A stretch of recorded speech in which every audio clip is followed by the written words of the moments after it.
ಇದುವರೆಗೆ ಸುಮಧ್ವ ವಿಜಯ ಅನ್ನುವ ಗ್ರಂಥವನ್ನು ಆಧರಿಸಿ ಮಧ್ವಾಚಾರ್ಯರ ಜೀವನ ಚರಿತ್ರೆಯನ್ನು ವಿಸ್ತಾರವಾಗಿ ನಿಮ್ಮ ಮುಂದೆ ಇಟ್ಟಿದ್ದಾಯಿತು.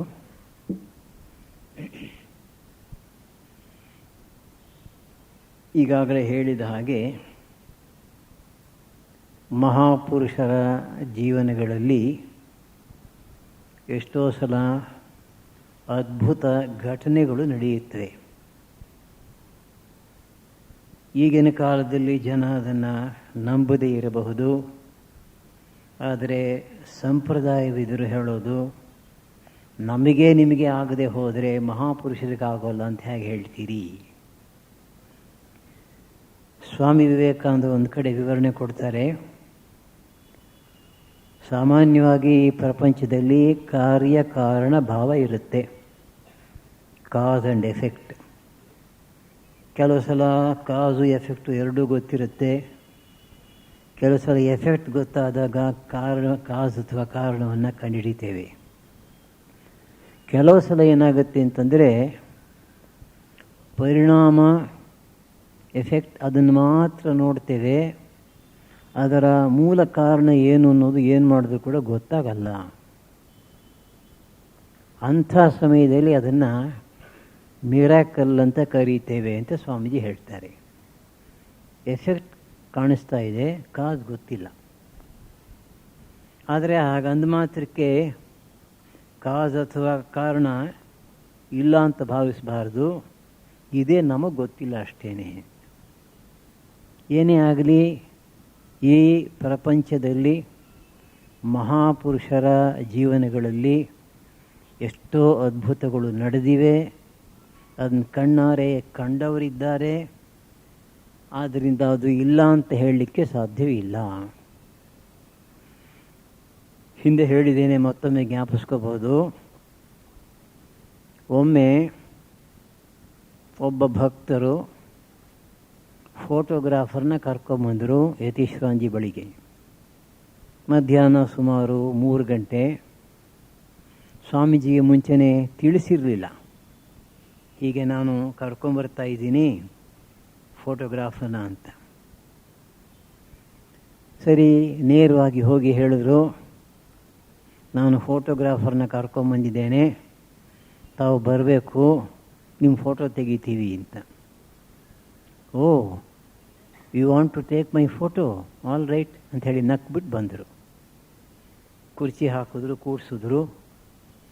ಆ ಫೋಟೋಗ್ರಾಫರ್ ಕೂಡ ತುಂಬ ಪ್ರಸಿದ್ಧರಾದವರು, ಹಿಂದೂಸ್ತಾನಿ ಏರ್ಕ್ರಾಫ್ಟಲ್ಲಿ ಕೆಲಸ ಮಾಡ್ತಾಯಿದ್ರು. ಸರಿ, ಸುಮಾರು 3-4 ಸಲ ಕ್ಲಿಕ್ ಮಾಡಿದ್ದಾರೆ.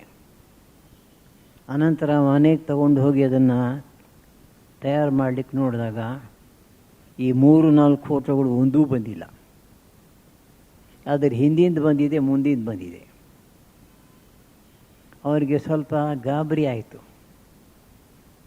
ನನ್ನ ಕ್ಯಾಮರಾ ಚೆನ್ನಾಗೇ ಇದೆ, ನಾನು ಸರಿಯಾದ ರೀತಿಯಲ್ಲೇ ತೆಗೆದಿದ್ದೀನಿ, ಮತ್ತು ಯಾಕೆ ಹೀಗಾಯಿತು? ಬಂದರು ಆ ಭಕ್ತರ ಜೊತೆಗೆ. ಬಂದು ಹೀಗಾಯಿತು ಅಂತ ಹೇಳಿದರು. ಸ್ವಾಮೀಜಿಯವರು ನಕ್ಬಿಟ್ಟು, ಚಿಂತೆ ಮಾಡಬೇಡ, ಈಗ ಬರುತ್ತೆ ಅಂತ ಮತ್ತೆ ಕೂತ್ಕೊಂಡ್ರು. ತುಂಬ ಚೆನ್ನಾಗಿ ಬಂತು. ಅಂದರೆ ಮೊದಲನೇ ಸಲ ತೆಗೆದಾಗ ಅವರು ತಮ್ಮ ವಿಶೇಷ ಯೋಗ ಶಕ್ತಿಯನ್ನು ಉಪಯೋಗಿಸಿ ಅದನ್ನು ತಡೆ ಹಿಡಿದಿದ್ದರು. ಪತಂಜಲಿ ಯೋಗ ಸೂತ್ರಗಳಲ್ಲಿ ಅದ್ರ ವಿಷಯ ಬರುತ್ತೆ. ಅಂದಮೇಲೆ ಇಂದಿಗೂ ಕೂಡ ಇಂತಹ ಅದ್ಭುತ ಶಕ್ತಿಯುಳ್ಳಂಥ ಜನ ಇದ್ದಾರೆ. ಇದೇ ಭಕ್ತರು ಇನ್ನಿಬ್ಬರು ಭಕ್ತರ ಜೊತೆಗೆ ತಿರುವಣ್ಣಾಮಲೆಗೆ ಹೋಗಿದ್ದರು. ರಮಣ ಮಹರ್ಷಿಗಳನ್ನು ಕಂಡರು. 3 ದಿವಸ ಆದಮೇಲೆ 4ನೇ ದಿವಸ ಹೊರಡಬೇಕು ಬೆಂಗಳೂರಿಗೆ. ಹೋಗಿ ನಮಸ್ಕಾರ ಮಾಡಿದ್ರು. ಯಾವಾಗ ಹೋಗ್ತೀರಿ ಅಂತ ಕೇಳಿದ್ರು ಅವರು. ಇವತ್ತು ಮಧ್ಯಾಹ್ನ 2 ಗಂಟೆ ಬಸ್ಸಿಗೆ ಹೋಗ್ತಾ ಇದ್ದೀವಿ. ಬೇಡ, ಇವತ್ತು ನಾಳೆ ಹೋಗಿ ಅಂತಂದರು. ರಮಣ ಮಹರ್ಷಿಗಳು ಮಾತಾಡೋದೇ ಅಪರೂಪ. ಯಾವಾಗ ಅವ್ರ ಬಾಯಿಂದ ಬಂತೋ ಇವರು ಪ್ರಯಾಣ ಮಾಡಲಿಲ್ಲ, ಮಾರನೇ ದಿವಸಕ್ಕೆ ಹಾಕ್ಕೊಂಡ್ರು. ಆದದ್ದೇನು ಅಂದರೆ 2 ಗಂಟೆ ಬಸ್ಸಿಗೆ ಆಕ್ಸಿಡೆಂಟ್ ಆಗಿ 30 ಜನ ಸತ್ತರು. ಇದು ಹೇಗೆ ಗೊತ್ತಾಯಿತು ಅವರಿಗೆ ಅಂತ ನಾವು ಅನ್ಬೋದು. ಈ ಅತೀಂದ್ರಿಯ ಯೌಗಿಕ ಶಕ್ತಿ ಮಹಾಪುರುಷರಿಗೆ ಉಂಟು. ಚೆನ್ನಾಗಿ ಸಾಧನೆ ಮಾಡಿ ಮೇಲ್ಮಟ್ಟವನ್ನು ತಲುಪಿರ್ತಕ್ಕಂತಹ ಯೋಗಿಗಳಿಗೂ ಕೂಡ ಅದು ಸಾಧ್ಯ. ಹಾಗೆ ನಾವು ಶಂಕರಾಚಾರ್ಯರ ಜೀವನದಲ್ಲಿ, ರಾಮಾನುಜರ ಜೀವನದಲ್ಲಿ ಸ್ವಲ್ಪ ಕಡಿಮೆ, ಮಧ್ವಾಚಾರ್ಯರ ಜೀವನದಲ್ಲಿ ಹೆಚ್ಚಾಗಿ ಇಂತಹ ಘಟನೆಗಳನ್ನು ಕಾಣ್ತೇವೆ. ಮಾಧ್ವ ಸಂಪ್ರದಾಯದಲ್ಲಿ ಮಧ್ವಾಚಾರ್ಯರನ್ನು ಮುಖ್ಯ ಪ್ರಾಣ ಅಥವಾ ವಾಯುದೇವರ ಅವತಾರ ಅಂತ ಭಾವಿಸ್ತಾರೆ. ಮುಖ್ಯ ಪ್ರಾಣನ ವಾಯುದೇವರ ಮೊದಲನೇ ಅವತಾರ ಹನುಮಂತ, 2ನೇ ಅವತಾರ ಭೀಮ, 3ನೇವರು ಇವರು. ಆ ಸಂಪ್ರದಾಯದಲ್ಲಿ ನಂಬಿರತಕ್ಕಂಥದ್ದು. ಮುಖ್ಯ ಪ್ರಾಣ ಅಂದರೆ ಯಾರು? ನಮ್ಮ ಶರೀರದಲ್ಲಿ ಪಂಚಪ್ರಾಣಗಳು ಕೆಲಸ ಮಾಡ್ತಾ ಇವೆ. ಪ್ರಾಣಶಕ್ತಿ ಇದ್ದರೆ ಮಾತ್ರ ನಾವು ಜೀವಿಸಿರ್ತಕ್ಕಂಥದ್ದು. ಆ ಪ್ರಾಣಶಕ್ತಿ ಒಳಗೂ ಇದೆ, ಹೊರಗೂ ಇದೆ. ಇಳಿರ್ತಕ್ಕಂಥ ಪ್ರಾಣಕ್ಕೆ ನಾವು ಪ್ರಾಣ ಅಂತ ಕರಿತೇವೆ, ಮುಖ್ಯ ಪ್ರಾಣ ಅಂತ ಕರಿತೇವೆ. ಹೊರಗಡೆ ಇರತಕ್ಕಂಥ ಶಕ್ತಿಗೆ ವಾಯು ಅಂತ ಕರಿತೇವೆ. ಒಂದೇ ಶಕ್ತಿ 2 ಕಡೆ 2 ರೂಪದಲ್ಲಿ ಕೆಲಸ ಮಾಡ್ತಾ ಇದೆ. ಇಡೀ ಜಗತ್ತಿಗೆ ಜೀವವನ್ನು ತುಂಬಿಸ್ತಾ ಇರತಕ್ಕಂತಹ ಮುಖ್ಯ ಪ್ರಾಣ ಅಥವಾ ವಾಯುದೇವರು ಈ ಸಲ ಮಧ್ವಾಚಾರ್ಯ ರೂಪದಲ್ಲಿ ಬಂದಿದ್ದಾರೆ. ಇದು ಆ ಸಂಪ್ರದಾಯಸ್ಥರ ನಂಬಿಕೆ. ಆ ಕಾಲದಲ್ಲಿ ಹೇಗಿದ್ದರು? ಅತ್ಯಂತ ತೇಜೋಮಯ ಮೂರ್ತಿ. ಅವರನ್ನು ನೋಡಿದ ಕೂಡಲೇ ಸಾಕು, ಮನಸ್ಸಿಗೆ ಒಂದು ರೀತಿಯ ತೃಪ್ತಿ, ಆನಂದ, ಸಂತೋಷ ಆಗುತ್ತು. ಪರಮಹಂಸರನ್ನ ಮೊದಲನೇ ಬಾರಿಗೆ ನೋಡಿದವರೆಲ್ಲ ಹೇಳ್ತಾರೆ, ಅವರ ಮುಖ, ಆ ಮುಖದಲ್ಲಿ ಒಂದು ಮುಗುಳ್ನಗೆ ಇತ್ತು. ಎಷ್ಟು ಅದ್ಭುತವಾಗಿತ್ತು ಅಂತಂದರೆ ಅದನ್ನು ವಿವರಿಸಲಿಕ್ಕೆ ಸಾಧ್ಯವಿಲ್ಲ ಅಂತ. ರಾಮ ಮತ್ತು ಕೃಷ್ಣರ ವಿಷಯದಲ್ಲೂ ಕೂಡ ರಾಮಾಯಣ ಮಹಾಭಾರತಗಳು ಅದೇ ಮಾತನ್ನು ಹೇಳುತ್ತವೆ. ಅಂತಹ ಒಂದು ಭವ್ಯವಾದ ತೇಜೋಮಯ ಮೂರ್ತಿ ದೈವಿ ತೇಜಸ್ಸಿನಿಂದ ಕಂಗೊಳಿಸ್ತಾ ಇದ್ದರು. ಅಸಾಧಾರಣ ಮಹಾಪುರುಷ ಶರೀರ. ಸಾಮಾನ್ಯ ಮನುಷ್ಯರ ಶರೀರ ಕರ್ಮಕೃತವಾಗಿರ್ತಕ್ಕಂಥದ್ದು. ಮಹಾಪುರುಷರ ಶರೀರ ನಮ್ಮಗಳ ಶರೀರದ ಹಾಗೆ ಕರ್ಮದಿಂದ ಮಾಡಲ್ಪಟ್ಟಿದ್ದಲ್ಲ. ಭಗವಂತನ ಕೃಪೆಯಿಂದ, ಅನುಗ್ರಹದಿಂದ, ಆಜ್ಞೆಯಿಂದ ಬಂದಿರತಕ್ಕಂಥದ್ದು. ಭಗವಂತ ಸ್ವಯಂ ಬಂದಾಗ ತನಗೆ ಬೇಕಾದಂತಹ ರೀತಿಯಲ್ಲಿ ಶರೀರವನ್ನು ಸೃಷ್ಟಿ ಮಾಡ್ಕೋತಾನೆ. ಈ ಮಹಾಪುರುಷರ ವಿಷಯಕ್ಕೆ ಹೇಳಬೇಕಾದ್ರೆ ಜಗತ್ತಿನಲ್ಲಿ ಅವರ ಮೂಲಕ ಯಾವುದೋ ಒಂದು ಕೆಲಸ ಆಗಬೇಕು. ಆ ಕೆಲಸಕ್ಕೆ ತಕ್ಕಂತಹ ಉಪಕರಣವನ್ನು ಕೊಟ್ಟು ಕಳಿಸ್ತಾನೆ ಭಗವಂತ. ಇದು ಶರೀರದ ವಿಷಯ ಆಯಿತು. ಇನ್ನು ಭಕ್ತಿಗೆ ಬಂದರೆ ಏಕಾಂತ ಭಕ್ತಿ, ಅಪಾರವಾದಂಥ ಭಕ್ತಿಯನ್ನು ಕಾಣ್ತೇವೆ. ಏಕಾಂತ ಭಕ್ತಿ ಅನ್ನೋ ಪದವನ್ನು ಭಕ್ತಿಶಾಸ್ತ್ರಗಳಲ್ಲಿ, ವಿಶೇಷವಾಗಿ ಭಾಗವತದಲ್ಲಿ ಕಾಣ್ತೇವೆ. ಏಕ ಅಂತ, ಅಂತ ಅಂದರೆ ಕೊನೆ, ಒಂದೇ ಒಂದು. ಆ ಭಕ್ತನ ಮನಸ್ಸಿನಲ್ಲಿ ಇರ್ತಕ್ಕಂಥ ಗುರಿ ಒಂದೇ ಒಂದು, ಪರಮಾತ್ಮ. ಇನ್ಯಾವ ಕಡೆಯೂ ಆ ಮನಸ್ಸು ಹೋಗೋದಿಲ್ಲ. ಕೇವಲ ಪರಮಾತ್ಮನ ಕಡೆಗೆ ಸದಾ ಕಾಲು ಹರಿತಾ ಇರತಕ್ಕಂತಹ ಮನಸ್ಸಿನಲ್ಲಿ ಇರತಕ್ಕಂತಹ ಭಕ್ತಿಗೆ ಏಕಾಂತ ಭಕ್ತಿ ಅಂತ ಹೇಳ್ತಾರೆ. ಇದು ಭಕ್ತಿಶಾಸ್ತ್ರಗಳ ಪ್ರಕಾರ ಅತಿ ಉಚ್ಚ ಅವಸ್ಥೆ. ಹೆಚ್ಚು ಕಡಿಮೆ ಇಲ್ಲದೆ ಸಾಕ್ಷಾತ್ಕಾರ ಆದಮೇಲೆ ಬರ್ತಕ್ಕಂಥ ಭಕ್ತಿ ಅಂತ ಬೇಕಾದರೂ ಹೇಳಬಹುದು. ಅಂತಹ ಅಪಾರವಾದ ಭಕ್ತಿಯನ್ನು ಅವರಲ್ಲಿ ಕಾಣ್ತಾ ಇದ್ವಿ.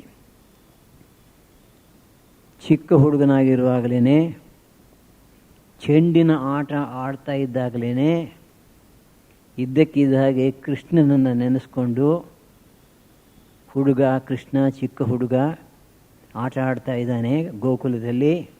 ಅದನ್ನು ನೆನೆಸ್ಕೊಂಡು ಅಲ್ಲಿಂದ ಅಲ್ಲೇ ಒಂದು ಶ್ಲೋಕವನ್ನು ಮಾಡಿದ್ರು, ಕಂದುಕ ಸ್ತುತಿ ಅಂತ ಹೆಸರು.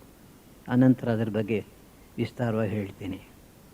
ಅಂತಹ ಒಂದು ಭಕ್ತಿ ಸದಾ ಕಾಲವೂ ಕೂಡ ಅವರಲ್ಲಿ ಜಾಗೃತವಾಗಿತ್ತು.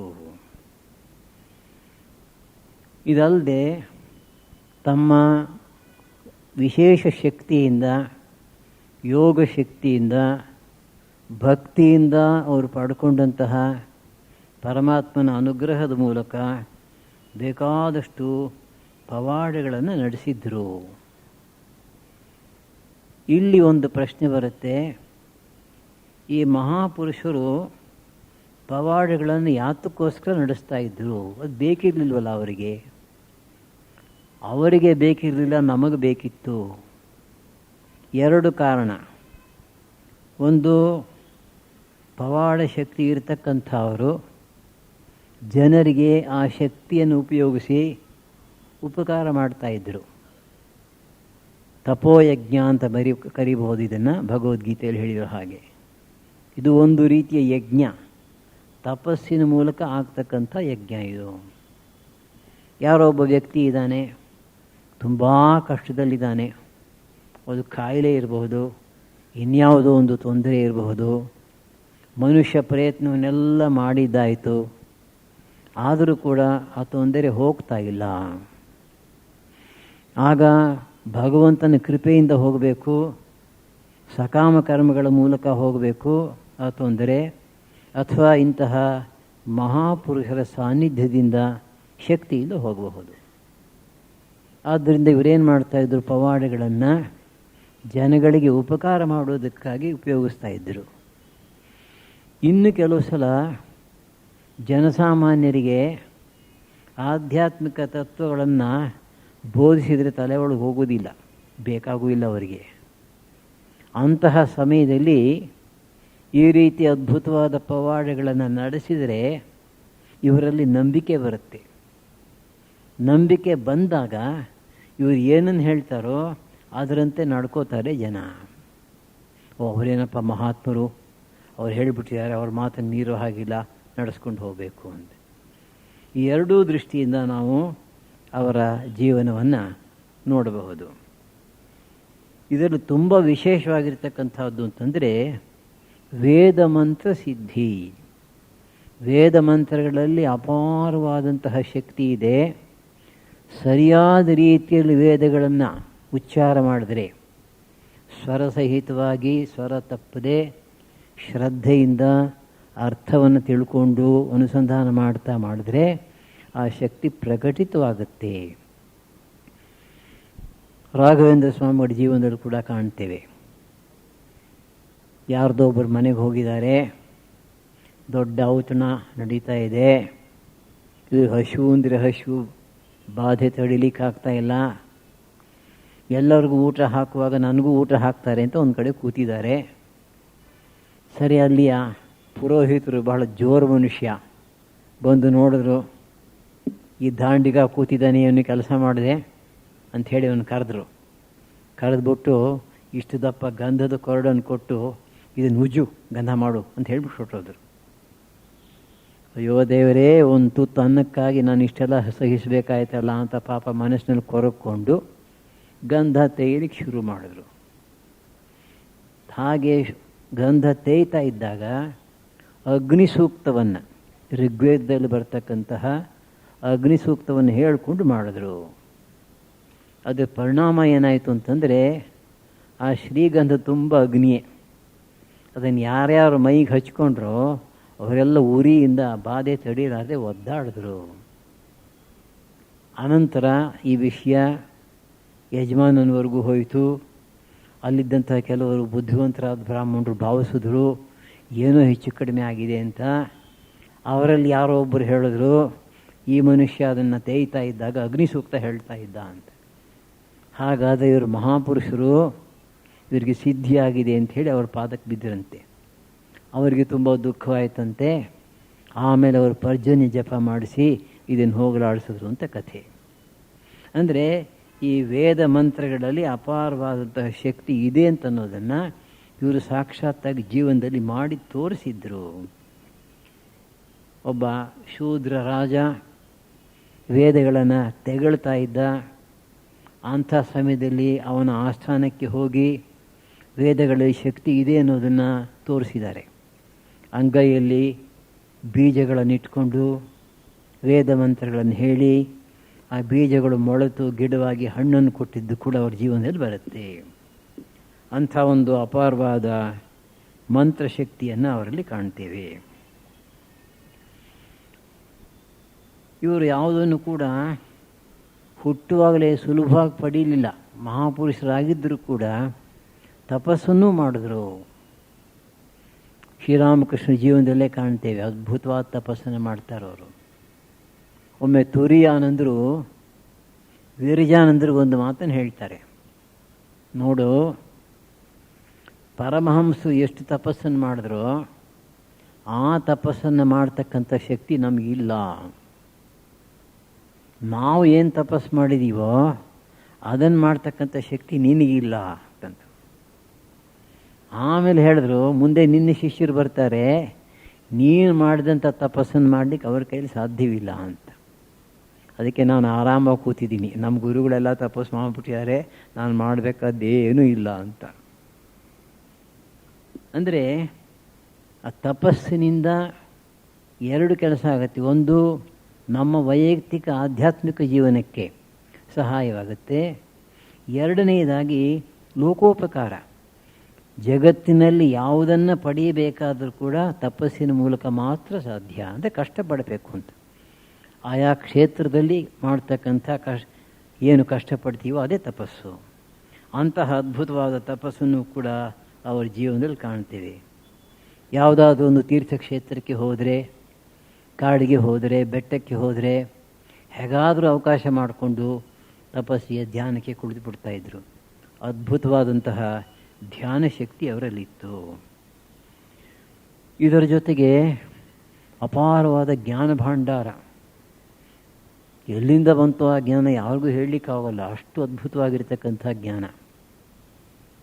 ವಿಷ್ಣು ಸಹಸ್ರನಾಮದಲ್ಲಿ ಒಂದೊಂದು ನಾಮಕ್ಕೂ ಕೂಡ 100 ಅರ್ಥಗಳಿವೆ ಅಂತ ಒಮ್ಮೆ ಒಂದು ಸಭೆಯಲ್ಲಿ ಹೇಳಿದಾಗ ಅವರೆಲ್ಲ ನಕ್ಬಿಟ್ರಂತೆ. ಆಗ ಸರಿ ನಾನು ತೋರಿಸಿಕೊಡ್ತೀನಿ ಅಂತ ಶುರು ಮಾಡಿದ್ರು. 15 ದಿವಸ ಆಯಿತು ಒಂದು ನಾಮಕ್ಕೆ ವಿವರಣೆ. ಆಮೇಲೆ ಅವರಿಗೆಲ್ಲ ಸಾಕಾಗಿ ಹೇಳಿದಂತೆ, ಮಾರಾಯ ನಿಲ್ಲಿಸಪ್ಪ ನೀನು ಅಂತ. ತಡ್ಕೊಳ್ಳೋಕ್ಕಾಗಲ್ಲ. ಅಂತಹ ಅಪಾರವಾದ ಜ್ಞಾನ ಭಾಂಡಾರ ಇತ್ತು. ಈ ಜ್ಞಾನದಲ್ಲಿ 2 ವಿಷಯಗಳು. ಮೊದಲನೇದು ಐಡಿಯಾಸ್, ಯೋಚನೆ ಭಾವನೆಗಳು. ಎರಡನೆಯದು ವ್ಯಾಕರಣ. ವ್ಯಾಕರಣದಲ್ಲಿ ಅವರು ಅದ್ಭುತ ಪಂಡಿತರು. ಯಾವುದಾದ್ರೂ ಒಂದು ಪದಕ್ಕೆ ಒಂದು ಅರ್ಥವನ್ನು ತೋರಿಸಬೇಕಾದ್ರೆ ವ್ಯಾಕರಣದ ಸೂತ್ರಗಳನ್ನು ತಂದು ನೋಡು ಹೀಗೆ ಹೀಗೆ ಅಂತ ಹೇಳ್ತಾ ಇದ್ದರು. ಸಂಸ್ಕೃತದಲ್ಲಿ ಒಂದು ನಿಯಮ ಇದೆ.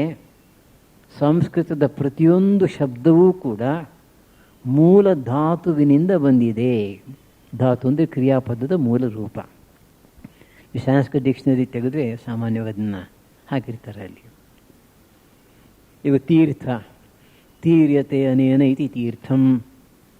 ತೀರ್ಯತೆ ದಾಟ್ತಕ್ಕಂಥದ್ದು. ಇದಕ್ಕೆ ತೀರ್ಥ ಅಂತ ಯಾತಕ್ಕೆ ಹೆಸರು ಬಂತು? ಇದರ ಮೂಲಕ ನಾವು ಸಂಸಾರ ಸಾಗರವನ್ನು ದಾಟಬಹುದು, ಅದಕ್ಕೋಸ್ಕರ ತೀರ್ಥ ಅಂತ ಹೆಸರು ಬಂತು ಅಂತ. ಇವರಿಗೆ ಅಪಾರವಾದಂತಹ ವ್ಯಾಕರಣ ಪಾಂಡಿತ್ಯ ಇದ್ದದ್ದರಿಂದ ತಮ್ಮ ಜ್ಞಾನವನ್ನು ಬಹಳ ಚೆನ್ನಾಗಿ ಉಪಯೋಗಿಸ್ಕೋತಾ ಇದ್ದರು. ಇನ್ನೊಂದು ವಾಕ್ಚಾತುರ್ಯ. ಇವತ್ತಿಗೂ ಕೂಡ ನಾವು ನೋಡ್ತೇವೆ, ಕೆಲವರು ಇರ್ತಾರೆ ಅದ್ಭುತವಾದ ಪಾಂಡಿತ್ಯ ಇರುತ್ತೆ, ಆದರೆ ಅದನ್ನು ವ್ಯಕ್ತಪಡಿಸ್ತಕ್ಕಂಥ ವಾಕ್ಚಾತುರ್ಯ ಇರೋಲ್ಲ. ಇನ್ನು ಕೆಲವರಿಗೆ ವಾಕ್ಚಾತುರ್ಯ ಇರುತ್ತೆ, ಪಾಂಡಿತ್ಯ ಇರೋಲ್ಲ.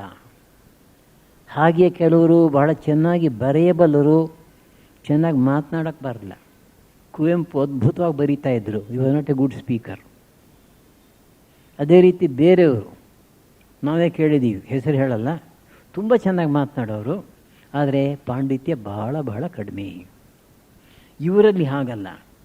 ಈ ಕಡೆ ಅಪಾರವಾದ ಜ್ಞಾನ ಭಾಂಡಾರ ಪಾಂಡಿತ್ಯ ಇತ್ತು, ಅದರ ಜೊತೆಯಲ್ಲಿಯೇ ವಾಕ್ಚಾತುರ್ಯ ಇತ್ತು. ಎಷ್ಟು ಸೊಗಸಾಗಿ ಮಾತನಾಡೋರು ಅಂತಂದರೆ ಅದನ್ನು ಕೇಳ್ತಕ್ಕಂಥವ್ರ ಮನಸ್ಸಿನಲ್ಲಿ ಕೂಡಲೇ ಇದು ಸರಿ ಎಂಬತಕ್ಕಂಥ ಭಾವನೆ ಬರೋದು. ಅವರ ಧ್ವನಿ ಕೂಡ ತುಂಬ ಸೊಗಸಾಗಿತ್ತು. ಸಂಗೀತದಲ್ಲೂ ಕೂಡ ಅದ್ವಿತೀಯ ಪಾಂಡಿತ್ಯವನ್ನು ಸಂಪಾದಿಸಿದ್ರು ಅವರು. ಒಂದು ಹಳ್ಳಿಯಲ್ಲಿ ಅವರು ಸಂಗೀತವನ್ನು ಕೇಳಬೇಕು ಅಂತ ಕೇಳಿಕೊಂಡಾಗ ಅಲ್ಲಿ ಸಂಗೀತವನ್ನು ವಿಶೇಷವಾದ ರಾಗಗಳನ್ನು ತೆಗೆದುಕೊಂಡು ಅದ್ಭುತವಾಗಿ ಹಾಡಿ ತೋರಿಸಿದ್ರು. ಮತ್ತು ಆ ಸಂಗೀತದ ಮೂಲಕ ಕೂಡ ಬೀಜಗಳನ್ನು ಮೊಳಯಿಸಿ ಆ ಶಕ್ತಿ ಇದೆ ಅನ್ನೋದು ತೋರಿಸಿದ್ರು. ಭಾರತೀಯ ಸಂಗೀತ ಶಾಸ್ತ್ರದಲ್ಲಿ ಎಲ್ಲ ರಾಗಗಳಿಗೂ ಬೇರೆ ಬೇರೆ ಹೆಸರನ್ನು ಕೊಟ್ಟಿದೆ. ಒಂದೊಂದು ಹೆಸರಿಗೂ ಒಂದೊಂದು ವಿಶೇಷ ಅರ್ಥ ಇದೆ.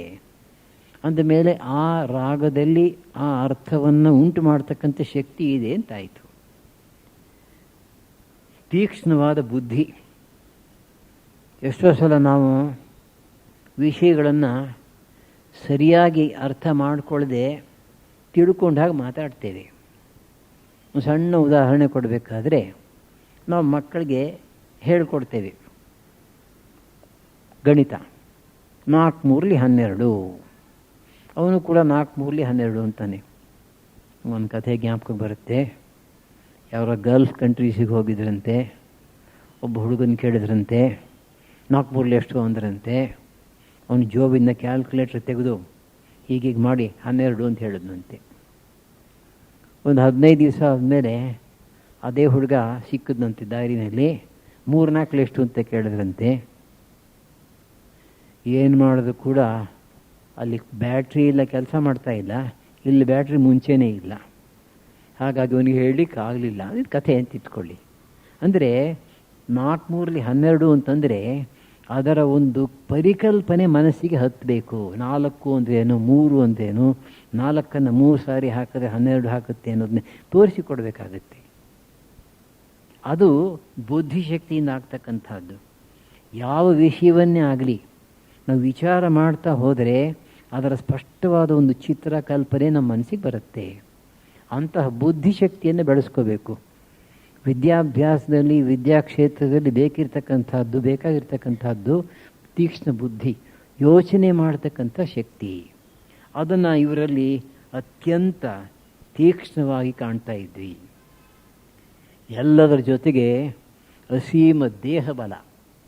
ಸಾಕ್ಷಾತ್ ವಾಯುದೇವರ ಅವತಾರ ಅಂತ ಈಗಾಗಲೇ ಹೇಳಿದ ಹಾಗೆ ಆ ಒಂದು ಶಕ್ತಿಯನ್ನು, ಶರೀರದ ಶಕ್ತಿಯನ್ನು ಕೂಡ ಅನೇಕ ಸಲ ಉಪಯೋಗಿಸಿ ತೋರಿಸಿದ್ದಾರೆ. ನದಿಗೆ ಅಡ್ಡವಾಗಿ ಆ ಬಂಡೆ ಇಟ್ಟದ್ದು 100 ಜನ ಎತ್ತಲಿಕ್ಕಾಗದೇ ಇರತಕ್ಕಂಥ ಒಂದು ಬಂಡೆಯನ್ನು ಒಂದೇ ಒಂದು ಕೈಯಲ್ಲಿ ಎತ್ತಿಟ್ಟು ಅಂತ ಅದನ್ನು ನಾವು ಕಳೆದ ಸಲ ನೋಡಿದ್ದೇವೆ.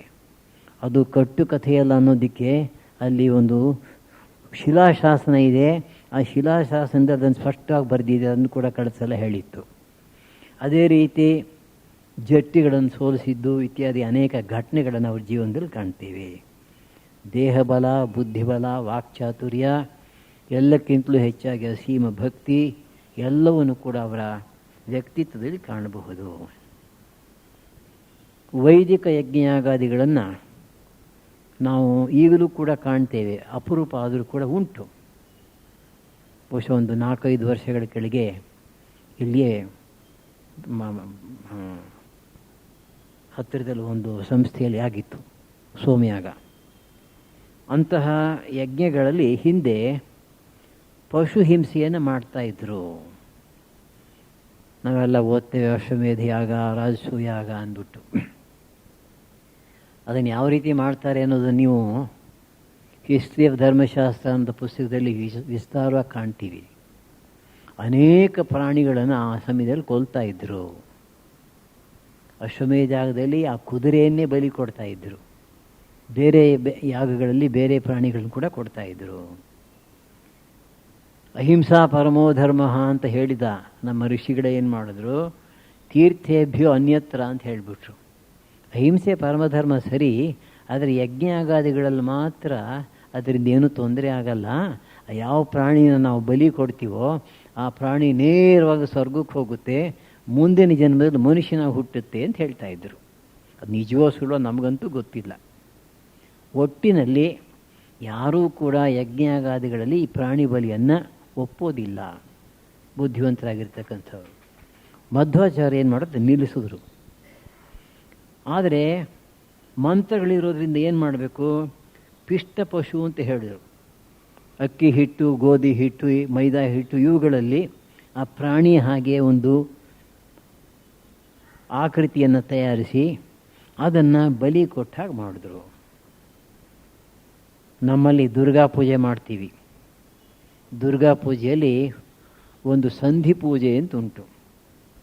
ಸಂಧಿ ಪೂಜೆ ಅಂತಂದರೆ ಅಷ್ಟಮಿ ಮುಗಿದು ನವಮಿ ಪ್ರಾರಂಭ ಆಗ್ತಕ್ಕಂಥ ಸಮಯ. ಒಟ್ಟು 48 ನಿಮಿಷ, ಈ ಕಡೆ 24 ನಿಮಿಷ, ಆ ಕಡೆ 24 ನಿಮಿಷ. ಆ 48 ನಿಮಿಷದ ಒಳಗೆ ಸಂಧಿ ಪೂಜೆ ಮಾಡಿಬಿಡಬೇಕು ಅಂತ. ಸಂಧಿ ಪೂಜೆಯಲ್ಲಿ ಮುಖ್ಯವಾಗಿರ್ತಕ್ಕಂಥ ಅಂಶ ಏನು ಅಂದರೆ ಮಹಿಷಾಸುರ ವಧೆ. ನಾವು ಮಾಡ್ತಕ್ಕಂಥ ಪೂಜೆಯಲ್ಲಿ ಮಹಿಷಾಸುರ ವಧೆ ಹೇಗೆ ಮಾಡೋದು, ನಮ್ಮವರೆಲ್ಲ ಭಾಳ ಒಂದು ಉಪಾಯ ಕಂಡುಹಿಡಿದಾರೆ. ದೊಡ್ಡ ತೆಂಗಿನಕಾಯಿ ತಗೊಳ್ಳೋದು, ಇದು ಕುಂಬಳಕಾಯಿ ತಗೊಳ್ಳೋದು, ಒಂದು ಸಣ್ಣ ತೂತು ಮಾಡೋದು, ಅದ್ರ ತುಂಬ ಕುಂಕುಮ ಹಾಕೋದು, ಮುಚ್ಚೋದು, ಆಮೇಲೆ ಅದನ್ನು ಇಟ್ಬಿಟ್ಟು ಕತ್ತಿಗಿಂದ ಜೋರಾಗಿ ಅದನ್ನು ಹೊಡೆಯೋದು. ಆವಾಗ ಅದು ಬಿಟ್ಕೊಳ್ಳುತ್ತೆ, ರಕ್ತದ ಹಾಗೆಲ್ಲ ಅಲ್ಲಿಂದ ನೀರು ಹರಡ್ಕೊಳ್ಳುತ್ತೆ. ಇದು ಸಂಧಿ ಪೂಜೆಯಲ್ಲಿ ಸಾಮಾನ್ಯವಾಗಿ ಈಗಿನ ಕಾಲದಲ್ಲಿ ಅನುಸರಿಸ್ತಕ್ಕಂಥದ್ದು. ಬಹುಶಃ ಹಿಂದಿನ ಕಾಲದಲ್ಲಿ ಪ್ರಾಣಿ ಬಲಿ ಕೊಡ್ತಾ ಇದ್ದೇನೋ ಗೊತ್ತಿಲ್ಲ. ಒಟ್ಟಿನಲ್ಲಿ ಯಜ್ಞಗಳಲ್ಲಿನ ಪಶು ಹಿಂಸೆಯನ್ನು ನಿಲ್ಲಿಸಿ ಪಿಷ್ಟ ಪಶುವಿನ ಮೂಲಕ ಯಜ್ಞ ನಡೆಯೋ ಹಾಗೆ ಒಂದು ಸಂಪ್ರದಾಯವನ್ನು ತಂದರು. ಅದಕ್ಕೋಸ್ಕರಲೇ ಒಂದು ಹಳ್ಳಿಯಲ್ಲಿ ಇದ್ದಂತಹ ಒಬ್ಬ ಮನುಷ್ಯ, ಅವನು 10,000 ಜನರಿಗೆ ನಾಯಕನಾಗಿದ್ದ. ಇದನ್ನು ಮಾಡಿದ್ರಲ್ಲ ಅಂತ ಹೇಳಿಬಿಟ್ಟು ಇವರ ಮೇಲೆ ಕೋಪ ಮಾಡಿಕೊಂಡು ತುಂಬ ತೊಂದರೆ ಕೊಟ್ಟಿದ್ದ. ಆ ಸಮಯದಲ್ಲಿ ಮಧ್ವಾಚಾರ್ಯರು ಊರಿನವ್ರನ್ನೆಲ್ಲ ಸೇರಿಸಿ ಸರಿಯಾದ ರೀತಿಯಲ್ಲಿ ಅದನ್ನು ವಿವರಿಸಿ ಇವರು ಹಾಕಿದ ಪ್ರಶ್ನೆಗಳಿಗೆ ಆ ಮನುಷ್ಯ ಉತ್ತರ ಕೊಡದೆ ಓಡಿ ಹೋಗಬೇಕಾಯಿತು. ಒಟ್ಟಿನಲ್ಲಿ ಯಜ್ಞಗಳಲ್ಲಿನ ಪಶು ಹಿಂಸೆಯನ್ನು ನಿಲ್ಲಿಸಿದರು. ಪಿಷ್ಟ ಪಶುವಿನ ಮೂಲಕ ಕರ್ಮಗಳನ್ನು ಮಾಡಬಹುದು ಅಂತ ಹೇಳಿಕೊಟ್ರು. ಇನ್ನು ಮತ್ತೊಂದು ಅವರು ಮಾಡಿದ ಕೆಲಸ ಶಾಕ್ತರ ದುರಾಚಾರ ಖಂಡನೆ. ಶಾಕ್ತರಲ್ಲಿ ವಾಮಾಚಾರದವರು, ದಕ್ಷಿಣಾಚಾರದವರು ಅಂತ ಇಬ್ಬರಿದ್ದಾರೆ. Right handed, left handed tantras. ದಕ್ಷಿಣಾಚಾರ ಅಥವಾ ಬಲಗೈಯವರು ಅಂತಂದರೆ ನಾವುಗಳು ಲಲಿತಾ ಸಹಸ್ರನಾಮ ಇತ್ಯಾದಿಗಳು ಮಾಡ್ತೇವೆ, ಶ್ರೀಚಕ್ರದ ಪೂಜೆ ಮಾಡ್ತೇವೆ. ಇದೆಲ್ಲ ಸಾತ್ವಿಕ. ವಾಮಾಚಾರದವ್ರು ಮಾಡ್ತಕ್ಕಂಥದ್ದೆಲ್ಲ ಅನೈತಿಕವಾಗಿರ್ತಕ್ಕಂಥ ಕೆಲಸಗಳು. ಅದಕ್ಕೋಸ್ಕರ ಮಧ್ವಾಚಾರ್ಯ ಏನು ಮಾಡಿದ್ರು, ವಾಮಾಚಾರ ಶಾಕ್ತರನ್ನು, ಅವರ ದುರಾಚಾರವನ್ನು ಖಂಡಿಸಿ ಬಹಳ ಮಟ್ಟಿಗೆ ಅದನ್ನು ನಿಲ್ಲಿಸಿದರು. ಇನ್ನೊಂದು ಅವರು ಮಾಡಿದ್ದು ಅಂತಂದರೆ ಬ್ರಾಹ್ಮಣ್ಯದ ರಕ್ಷಣೆ.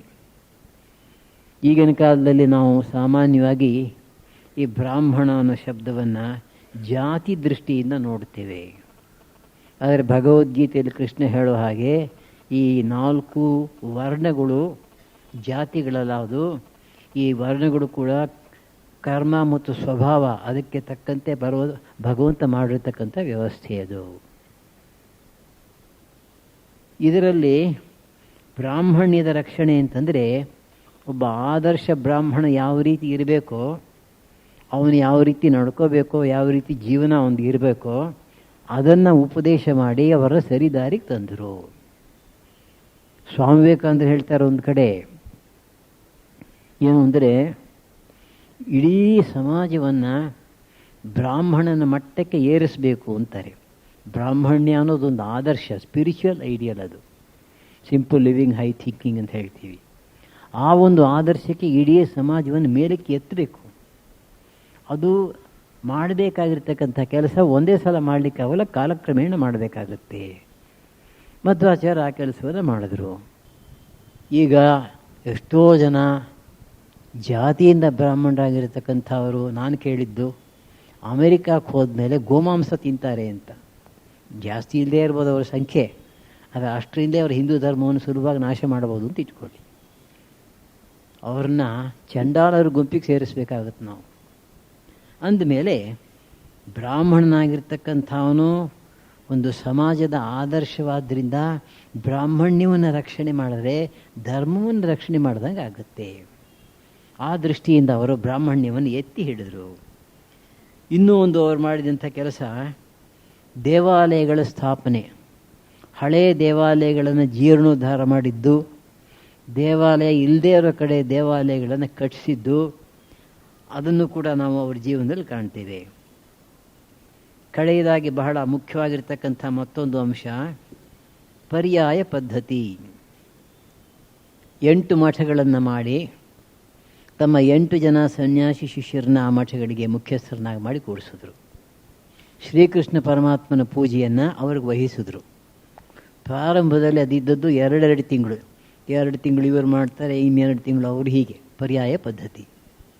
ವಾದಿರಾಜರು ಬಂದ ಮೇಲೆ ಅವರು ನೋಡಿದ್ರು 2 ತಿಂಗಳು ತುಂಬ ಅಲ್ಪ ಕಾಲ, ಅದರಲ್ಲಿ ಹೆಚ್ಚು ಕೆಲಸ ಮಾಡಲಿಕ್ಕೆ ಸಾಧ್ಯವಿಲ್ಲ ಅಂಥೇಳಿ 2 ತಿಂಗಳನ್ನು 2 ವರ್ಷಕ್ಕೆ ಬದಲಾಯಿಸಿದ್ರು.